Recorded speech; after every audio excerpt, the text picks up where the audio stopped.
It's a second day dito, December 2, before Christmas break namin. Kaya gumagawa ako ng December 1 to December 15. So kailangan ma-upload ko yon daily.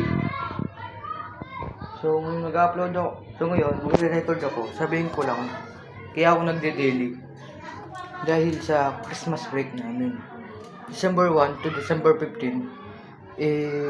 Vlog ko yon sa bahay namin hanggang sa school. Dahil Saturday, Sunday sa bahay, Monday to Friday sa school.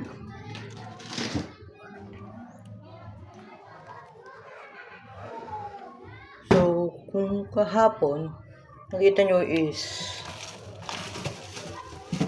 nag-vlog ako, pauwi na kami. So galing ako sa school nun, pauwi na kami. So ngayon ata is wala kaming pasok Lunes, balik namin na Tuesday.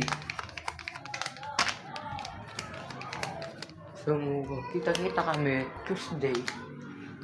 Then bablog ako doon, mga uwian siguro, at doon na. So ngayon magre-record ako ng Asim Craft.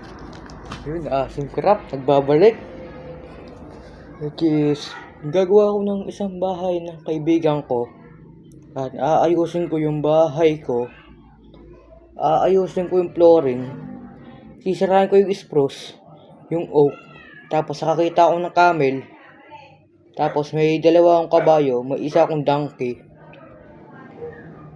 Ayusin ko lahat yun. So, spoiler yun para sa inyo. Spoil ko na kayo.